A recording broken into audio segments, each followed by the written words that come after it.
Your hand reaches for the kettle, and somewhere between the click of the gas and the first hiss of steam, you lose a stretch of time you cannot account for. You have done this 1,000 times. The mug, the tea bag, the same counter, the same morning light. And yet, when the water is ready, you have no memory of the in-between. This is not a small thing. This is a glitch, and it is happening inside your skull. I want to show you what is actually happening in those lost moments. The title of this video is Your Daily Routine is Proof of a Deeper Glitch. The drive to work is the easiest place to feel it. You remember pulling out of the driveway, and then you remember arriving. The whole middle blurs into a smear of traffic lights and lane changes you navigated perfectly, without once being present. Think about that. Your hands turned the wheel, your foot worked the pedals, your eyes read the road, and your conscious mind was somewhere else entirely. Somewhere building a shopping list or rehearsing a conversation you already had. The body that steered you through a city was on autopilot. But who was flying the plane? That is the first loop I want to open with you, and it is not a comfortable question. If you were not there, who was? The official story says this is efficiency. Habits are the brain's way of saving precious energy, the way a computer defragments a hard drive in the background. You do not have to think about tying your shoes because your brain has compressed that act into a smooth, repeatable loop. That is true as far as it goes. But there is a darker shade to this story. The automation is not simply skipping your attention like a stone across water. It is actively editing something out. It is not that you failed to notice the drive. It is that your brain decided the drive was not worth filing and it destroyed the footage.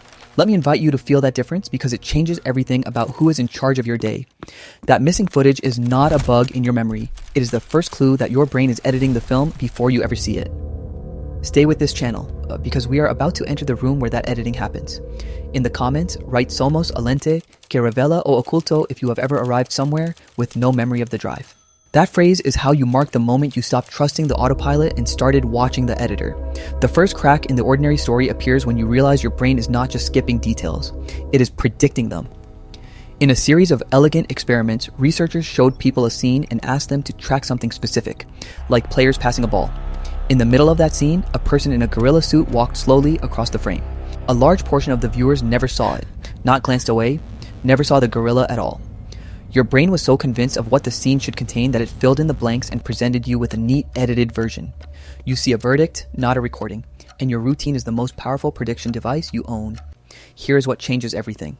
The more familiar the scene, the less your brain bothers to look at it. The commute, the kitchen, the shower, the same walls you have seen 10,000 times. Your brain has a model of these places, and it trusts the model completely. It paints the model over the raw feed and shows you the painting.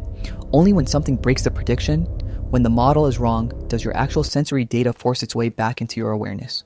A door left ajar, a mug moved 3 inches, a neighbor's car in the usual spot. Suddenly, you are awake.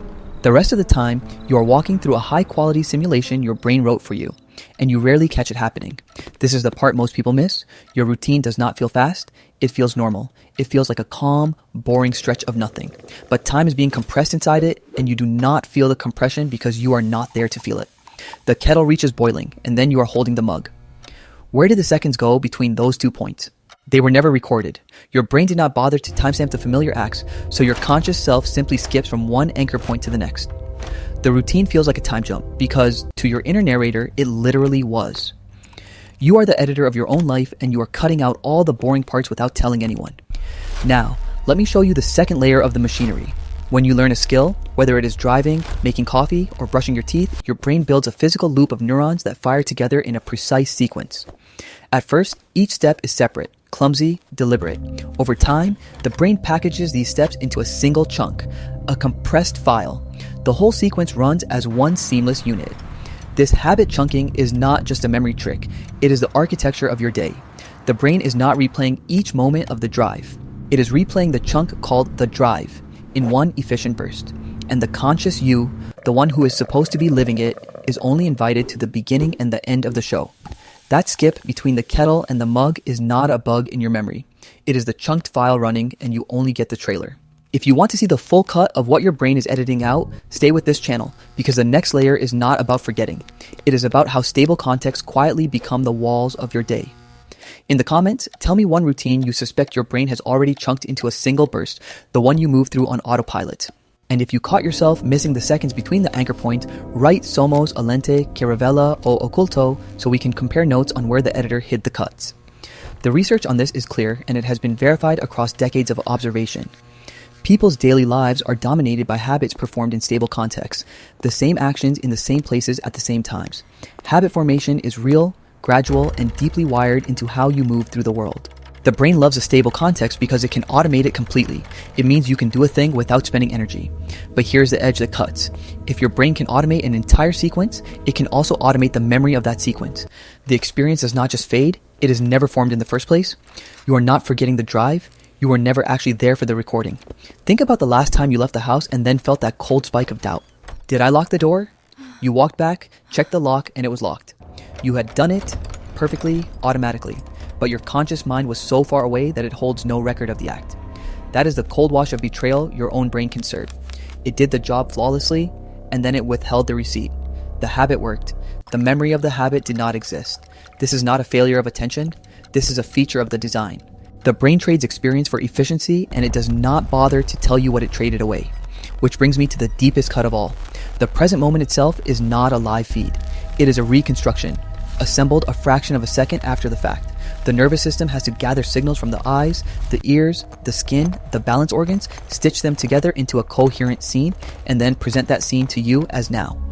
The process takes time, and the brain, in its constant drive for smoothness, edits that delay out. Consider the stop clock illusion. You glance at a clock, and for a split second, the second hand seems to freeze, then tick forward. That pause is not the clock. That pause is your brain stitching together the first frame of information it received, holding it in place while the rest of the scene catches up. You are not experiencing the world. You are receiving a delayed, edited, and heavily predicted report, and you are being presented with it as if it were live. When your routine compresses time, you feel it as a blur, but that blur is just the same editing machinery working at scale. The brain skipped recording the kettle, so your inner narrator jumps. The brain skipped recording the drive, so your inner narrator teleports. The present you inhabit is a draft, not a broadcast. And your routine is the clearest evidence you have that this draft is being written for you, not by you. So let me turn this evidence on your ordinary day, and I want you to feel it as your own. You wake up, and your hand reaches for the phone before your eyes are fully open. The screen lights up, and you scroll. You do not remember picking up the phone. You do not remember the first 3 posts you saw. Then you are in the shower, the water temperature perfect, the routine so rehearsed that you finish shampooing with no memory of the motion, then the commute, then the desk. The day is a chain of automated chunks, and your conscious self is only checking in at the seams. You are not experiencing your life live.